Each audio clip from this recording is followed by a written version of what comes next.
to myself again. But it's the only way you're ever gonna learn. You look back and it's all in the past. I'm dwelling on that. Hi, welcome to NUFC Matters with me, Steve Wraith. It's another episode of NUFC Matters Dream Team, and I'm joined by Chris today, who you'll recognise from Matchday Live and the worldwide squad coverage. So welcome, Chris. Great to have you on, and you are our first official overseas correspondent, I guess, who's picked a team, which makes it slightly different because you haven't been, to St James's Park to see these players play. So you're picking this really, and we're giving you a little bit of leeway from the history of Newcastle United. So this makes this episode a little bit different, but I'm looking forward to it. So I bet you've still had the same problems as everybody else, though, trying to pick 11 players. Oh yeah, there's just a great wealth of players, and a great club with a great tradition. So several positions, it's hard to make the one choice, but at least we've got the bench, so you can get a couple of those guys still included in the squad. So yeah, I think. So how did you end up supporting Newcastle United, Chris? All right. So when I was growing up in California, my best friend, who was English, his parents were both born in England. He grew up in England as a Manchester United supporter. So I knew coming into high school when I met him in 1993 that I could choose any club in the Premier League at that time, except for Man United. So I was basically rooting against Man United at that time, and then until Newcastle came into the Premier League, and then I shifted over to supporting Newcastle primarily because of Alan Shearer. I had followed him at Blackburn when they were able to beat Man United to the title, and was a keen supporter of his. And then when he came home on Tyneside, it was an easy choice to find my Premier League club. And as you guys say, it's not always that you choose the club; the club chooses you. So I sort of felt that spirit that I was chosen to be a Newcastle supporter, even though I didn't grow up on Tyneside. So not only did Alan Shearer turn Manchester United down, but you turned Manchester United down as well. Yes. Happy. It's the best decision I ever made, and I sort of feel that, along with sort of my other sports clubs in the US who haven't had a trophy in a while, it's sort of you stick with the club, and it's going to break your heart a lot, but that makes the successes even sweeter. So that's how I feel about the club. Of course it does, mate. Okay, well, without further ado, let us start your dream team selection. Who have you got in goal, Chris? I think, like everyone else, I'm picking Shay Given. For his long service to the club.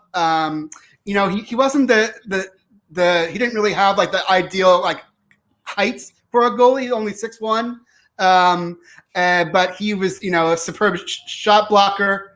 He always kept fit, so it was he was always, you could always rely on him to be the goalie. We talked in those other shows about Steve Harper not getting in the squad because of Shay Given's health, but he was just a reliable first person on the team sheet every week. Could stop penalties. It was good footwork, good with the ball.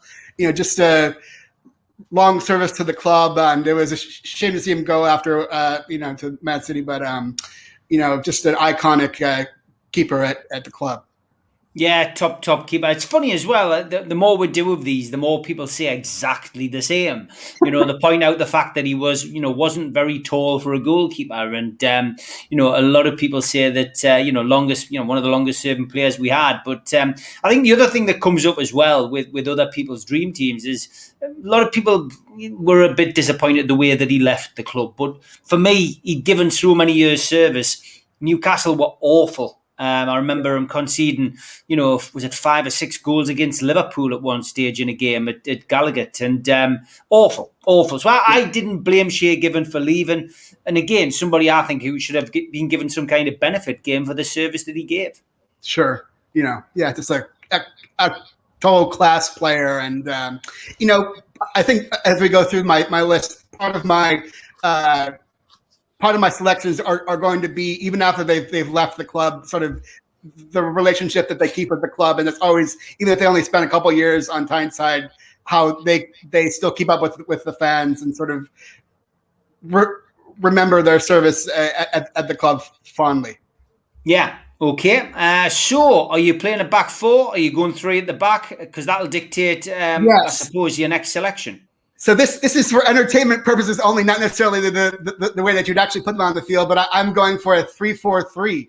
Ah, right. Okay. So who's on the right-hand side of the 3 at the back then? Okay. So on the right-hand side, I've got Warren Barton, actually. He, it was sort of between him and John Beresford. I know some of the other lads have picked Beresford. He was just an iconic part of the Entertainers. That long flowing hair. A very attacking minded defender. When he signed on for Newcastle, it was like the record sign on fee for a defender. So between him and Beresford, I picked Warren Barton, and the tiebreaker for me was because when I was growing up in the U.S., he was such a part of football coverage in the U.S. and really like a great ambassador for the club. This is sort of what I talked about earlier. He didn't spend so many years at the club, and of course, one of those London-born players who became iconic at the club. But his passion for the club shines through. You've done those interviews with him, and seen those interviews where he almost is like breaking down in tears because he just wants the best for the club, and you almost feel like he's one of us. And of course, he's signed on with the trust and their effort, but he's just such a passionate supporter of the club, and that sort of goes above and beyond his contribution to the club, and he had a good run with the club, and then sort of fell out of first team favor. But I thought that his impact on the club while he was here and then beyond that time was totally enough to warrant his selection in my squad. Yeah, and like you say, another good ambassador for the club, somebody who has black and white blood. I think if you cut him, he's somebody who again has fallen over the area. Another Cockney, which of course, let's face it, puts to bed any of these Geordies don't like Cockneys stories that have circulated over the last 14, 15 years. Yeah. But fantastic, good selection, good start. Who's going into the centre of this 3 then? So I actually, of my back 3, I actually picked two natural center backs along with so I had to sort of pick which of the center backs would I play in the middle and which would I play on the left. This is one of my sort of out of the history books pick, but I'm going to go as left back. I'm going to have Bob Moncur there. Left back Bobby Moncur, okay. Yeah. And he's one of those players. Of course, I didn't see him play in his era, but have watched a bunch of film of him, and then through your channel and all of John Gibson's stories with him. John Gibson's really brought Bob Moncur to his career to life for me and other fans who didn't get to see him play. So just a great servant to the club, just like the natural captain, somebody that of course, as John has said, that Joe Harvey counted on to be like his almost like his replication on the club, his captain and of course his his his iconic run through the last trophy that the club has won, the Fairs Cup, and scoring the all those goals in the finals to bring the Fairs Cup home for Newcastle. You know, I must have known you were going to pick Bobby Moncur, because I've got my 50th anniversary Fairs Cup top on, and there, if you can just see it, is the Fairs Cup. Oh, class, brilliant, yeah. What a just an icon for the club, and you know, someone that continues to be a part of the club's history, and you know, does those talk-ins and everything. You know, just a iconic player. Somebody that, you know, you wouldn't think it wasn't like a prolific goal scorer or anything as a center back, but you know, had those clutch goals. You know, not only in the Fairs Cup, but sort of when he was coming up and up through the academy and making his, you know, debut in the first team. He as John Gibson has said, is, you know, had a knack for scoring at the right moment, and you know, you got to love those players that don't like really show up on the stat sheet, but really come through in those clutch moments. And he was a clutch player for Newcastle, so got to include him in the squad. Okay, who's next in your back three? Okay, so then rounding that out would be Philippe Albert. Yeah, another. I tend to like, as you the theme in my halfbacks are all of these guys had sort of an attack-minded center back, and Philippe Albert is just one of those players with kind of something extra, a flair, always pushing up the field. He was actually fourth all time on Newcastle assists behind Naby Solano, Shearer, and Shola.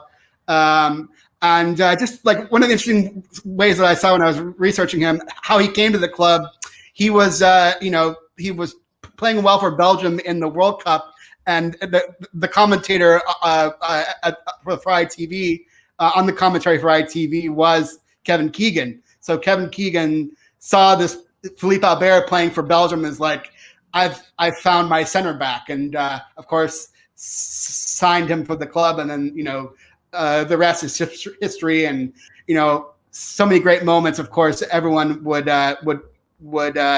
probably single out his iconic chip over Schmeichel in the 5-0 win versus Man United as his signature moment with the club. But you know, he was someone that was reliable there in the center back position, and really contributed to Newcastle, and not being there for very long, but he made the most of his time on Tyneside. Certainly did, and certainly an interesting back three, and that makes your team a little bit different to other people's. So fantastic that, mate. Okay, so into the midfield, where are you going to start? Okay, so you want me to go right to left again? Yeah, go right to left. Yeah. Okay, so on the right wing, I'm going to put David Ginola. Just you know, just had quality and class, and just, you know, everything about him was just like pure elegance. You know, he looked good, played good. You know, always had beautiful women around him, and just kind of like the right. He had that, like, just the right kind of attitude. Like, he was just that kind, just the right amount of selfishness, you know, about him, that he was going to like take the ball and you know, and do something with it. Of course, he had his masterclass goal in the 5-0 win against Man United, spinning around Gary Neville, break free, and then smashing that shot into the top corner as part of that thrashing of Man United. And, you know, that's something that Newcastle fans will never forget. No, definitely not. A class player, a bit of Gallic flair in the team, doesn't do anybody any harm. And I mean, a lot of people often say that there's a battle between, you know, in their minds, between David Ginola and Laurent Robert. Is that something you battled with, Chris? Yeah. You know, there's been like there's certainly been good contribution at Newcastle from some of the Belgians and the French. You know, we've always had iconic good players from Belgium and France. So he was definitely in consideration for my squad. Yeah. Yeah. Okay. Good stuff. Who's next then? Okay. So in my four on the right side of sort of like playing as a attacking midfielder, I've got Peter Beardsley. And you know what can you say about Peter Beardsley that hasn't been said? You know, many people's sort of favorite player at Newcastle, the player that you and other people grew up with, and you know, in his two stints at Newcastle, you know, just did everything. Little magician, you know, superb dribbler, could go anywhere. You know, formed a lethal strike partnership with Andy Cole in 1995. You know, 108 goals in 276 games with Newcastle in two stints, and just you know, a total club icon, and someone that probably so many young lads had posters of him on their wall, or you know, he was their favorite player for the club. Yeah, my favourite player as well. Doesn't get into everybody's team, which I can never understand. And of course, I am yet to do mine. But rest assured, Peter Beardsley will definitely be in it. Good stuff. Okay, next up in your midfield. Okay, we're coming up to my other center midfielder, and this is a guy that could play anywhere. So it's a question of how I wanted him in the squad, and so both of these last two guys, I wanted them in the squad, and sort of figured out where to put them, and that's Gary Speed. Just a great header of the ball, versatile player, could play all over the midfield, attacking. Just defensive-minded. His tactical awareness, you know, just a real inspirational figure. And I feel like a bunch of the guys that I've picked for the squad, you know, it wasn't just about their physical ability, but they just brought something extra, sort of this mentality of winning and leading by example and demanding the best from their teammates. And when I was doing my research, I saw that Roy Keane had singled Gary Speed out as the toughest opponent he ever faced. Of course, he had that equalizer in the 2-1 Champions League win over Dynamo Kiev, and he at one time he held the Premier League record for appearances at 535. And so just a class player, and you know, of course, a tragic end, and it's sort of bittersweet to think about him. But you know, just an iconic player at Newcastle, and just an amazing contribution to the club, and someone that we'll always remember. Yeah, I mean, just tragic end, but left us with a lot of memories. And one in particular I was invited into the Players' Lounge once, and it was coming towards the end of his Newcastle career, and Newcastle had, you know, weren't playing for anything, as is often the case at the back end of the season. And I knew Gary from working on the doors in Newcastle, and he came up, he shook me hand, and how you doing, Steve? And says, yeah, all good. And we talked a little bit about the game, and I said, you know, when Newcastle not having anything to play for this season, I said, he goes, yeah. He said, you wouldn't fancy signing for my Sunday team, would you? Just for the last couple of games. He just laughed. That's the last time I saw him, time I met him. Wow. But an amazing memory, and somebody who I'm privileged to have said that I've met on many occasions. Okay, next up for you then, Chris, the midfield. Okay, rounding out my midfield, and this was again another player that I didn't know sort of what position to put him in, but I had to get him in the squad, and that's Gaza.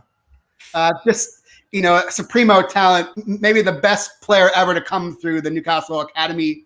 I know that none other than Jackie Milburn, Ward Jackie, said that he was the best player in the world, the best player he'd seen in 35 years. And Sir Alex Ferguson said that was asked, who was the one player that you never had on your squad that you would have liked to manage? And he said Gaza. So just someone of course that's had his troubles off the pitch, but just an amazing talent, and we didn't have him for very long, but we were lucky to have him at the beginning of his career, and such an iconic player, just a total legend at the club. Will always be a Geordie. Somebody that Sir Bobby, of course, described as daft as a brush. Gaza, amazing talent, and we didn't quite see the best of him at St James's Park. Yeah. Obviously, won the FA Youth Cup with the likes of Joe Allen in 1985. Burst into the first team, really quite a podgy youngster. Is probably the best way to describe him. But puppy fat, I think, is what you would have described it at back then. Battled a little bit with his diet. Was a typical Geordie lad, but clearly had something about him. And when he broke into the Newcastle team and started skinning the likes of Steve McMahon and winding those kind of players up, and Vinnie Jones at Wimbledon, that infamous photograph, fantastic player, and somebody who, again, I was lucky enough to see play many times at St James's Park. Okay, cracking team so far, Chris. What's next then? You've gone for a 4-3-3. Who's your first forward? Okay, first forward, Sir Les Ferdinand. Just again, another club legend. Just an amazing talent. Would have loved to have him at the club longer. Deadly finishing touch. 41 goals in 68 games with the club. And someone, of course, you've had talks with him, and just someone who, even though he moved beyond the club, he will always be remembered fondly on Tyne's side, and one of those players among like Warren Barton and Nabi Solano that we want him to be involved in the club in the future if we get that takeover. It would be an amazing sporting director or director's sportive. So just an amazing player and club legend, and someone that we always will associate with Newcastle and want to have him involved in the future, hopefully. A man of his word as well, because obviously, his departure from Newcastle, which, he's talked about. If you check out our playlist, you can find out, Les Ferdinand's in there with an interview that I did with him in 2017 at St James's Park at 9 Bar. But man of his word. He committed to going to Tottenham, and he left, but ultimately, he always says that's it's probably his biggest mistake that he didn't stay. He wished he had stayed at Newcastle. His biggest regret, should I say? Yeah, and then so then I've left for my final two forwards. The two most iconic players ever at Newcastle, the legends of legends. You could put them in either order, but in this order, I'm going to give the center forward position to Jackie Milburn. Just multiple FA Cup winner. Like long-time club record goal scorer. Part of that Ashington dynasty of Milburns and Charltons. Got a statue at St James's Park. A stand named after him. It's hard to get more iconic than more Jackie. So even though it's a player that of course none of us got a chance to see live or on TV, just an amazing talent and someone that I had to find a way to include in my squad. Yeah, fantastic player. Jet, as he was called, one of those players who's iconic. And again, when you grow up as a Newcastle fan and you learn the history, somebody who epitomises success at St James's Park with, the FA Cup wins, as you rightly said, in 51, 52 and 55. But then went on to cover Newcastle, of course, in the News of the World newspaper back in the day. But somebody who clearly could see a good player and knew that Gaza was going to be a world talent. So, great selection. First time for everything as well. First person to select Ward Jackie. The way that you described the two people up front can only lead me to suggest that it's going to be one other player. It must be Frank Pingle, is it? Yep, you got it. of course, it's Alan Shearer. What can you say about him? He's kind of nailed on for to be included in all of our squads. I'd be surprised if anyone leaves them out of their first 11. A player that was just like his he was a killer instinct. He wasn't the tallest player, wasn't the paciest player, wasn't the greatest dribbler, but he just had a knack to find, to put the ball in the back of the net. Whether it was heading the ball, volleying the ball. Of course, his most iconic goal would probably be that amazing volley versus Everton, which none of us will never forget. Just unstoppable. There was no denying him. He could score anywhere, anyhow. Part of the talk with Harry Kane is will Harry Kane surpass Shearer's goal scoring record? I for one say that no.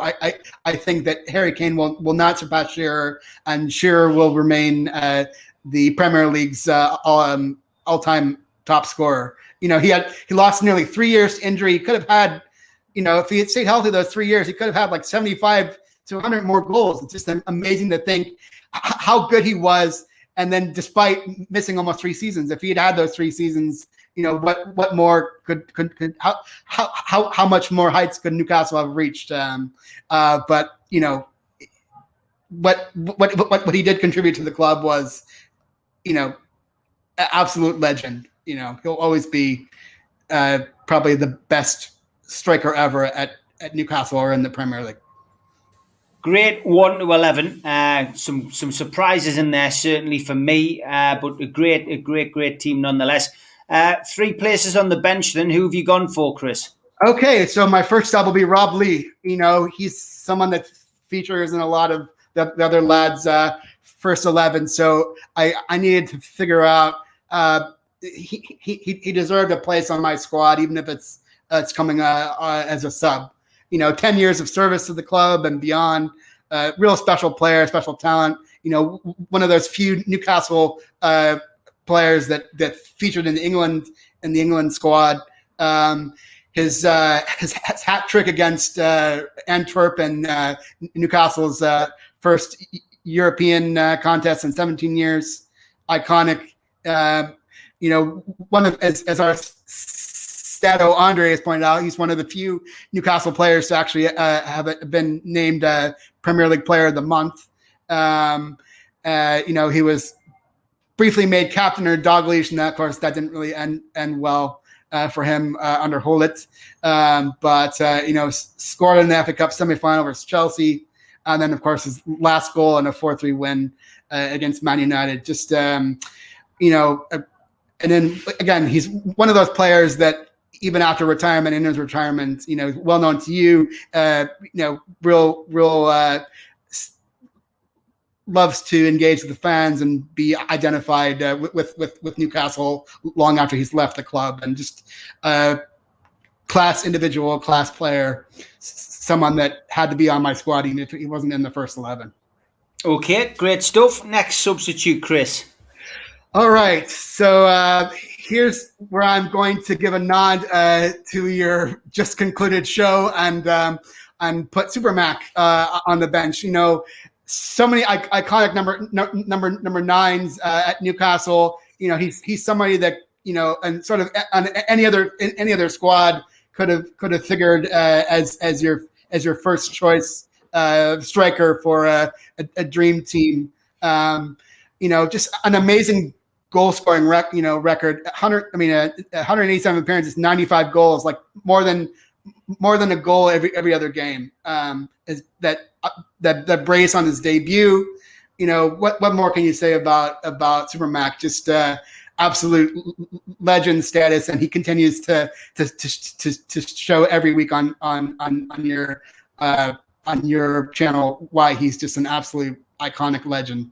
It was a hat trick on his debut. Don't nick a goal off him. He got a hat trick. Sorry, yeah. And it was his home debut as well, not his debut, but his home debut. But yeah, debut, yeah. What a player! What a player! Yes. And I mean, the images of him, in that picture are selected in at the FA Cup semi against Burnley, where he basically carries the defender on his back and slots the goal away for to put Newcastle in the final was absolutely fantastic. But one player there again who I would love to have seen in the flesh, but the footage of him which remains is absolutely superb. And the superstars, how fast he was on the track. Just amazing athlete, amazing individual, and a great person to have weekly on your shows.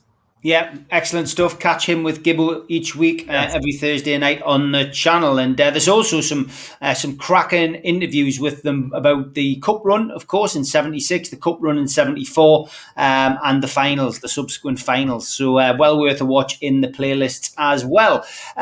Okay, your final substitute, Chris. My final substitute, I had to find a place for him, and it's Pav. I mean, just an amazing guy, club legend, just an amazing servant to the club. Pav's a Geordie. He's someone that that he came from far away from Newcastle, really got the club, got the whole ethos of what it is to be a Newcastle fan on Tyneside. Got the whole idea of what it is to be a Geordie, and just totally beloved by all Newcastle fans, and just an amazing person, off the field as and just someone that with like a big heart. And I just love those players that, but maybe wasn't the most physically gifted, but he had the biggest heart, and it showed on and off the pitch. Yeah, never a day goes by when I don't miss the big man. Who'll be rest in peace. Big Pav. Great selection, great sub bench. Who are you going to get to manage them? Now this is where I need to cheat a little bit, because I couldn't choose between two. I could have put. I was going to considering putting Kevin Keegan in the squad, but I'm going down to be co-managers Kevin Keegan and Sir Bobby Robson. It's hard to choose between those two, but Kevin Keegan, amazing player, and manager twice for the club, and then Sir Bobby Robson, just an amazing human being. I was thinking when I was including Gaza in the squad, just the talking to that he had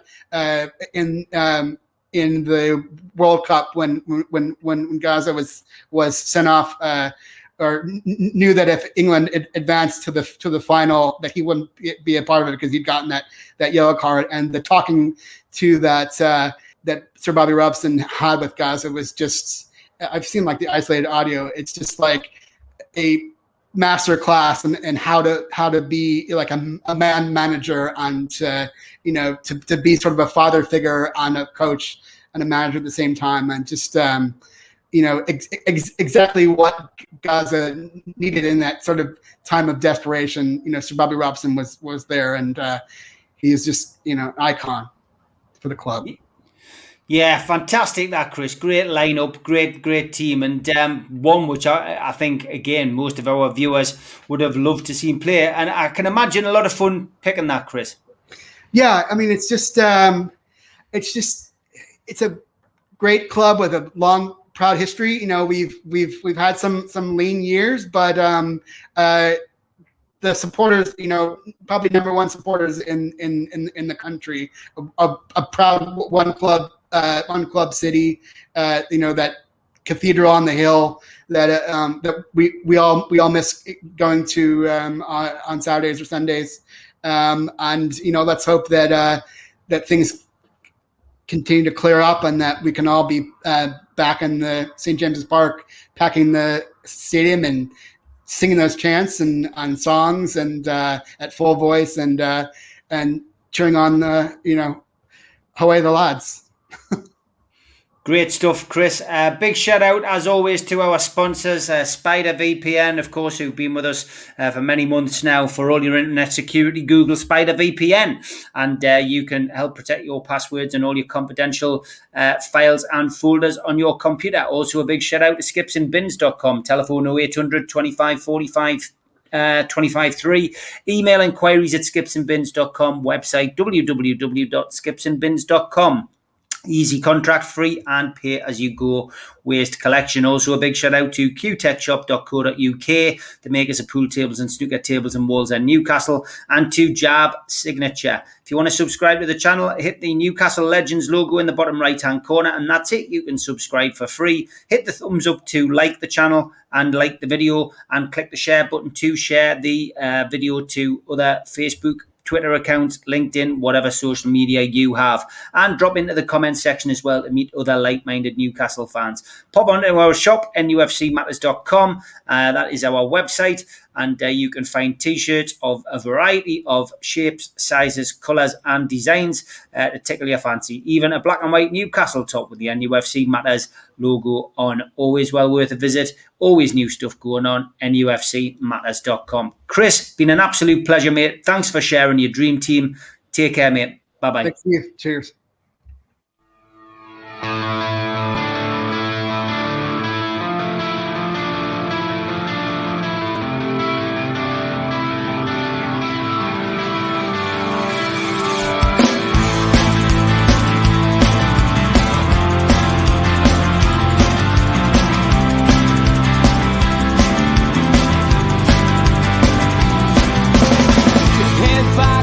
Critics attack. It feels like I've been talking to myself again. But it's the only way you're ever gonna learn. You look back and it's all in the past.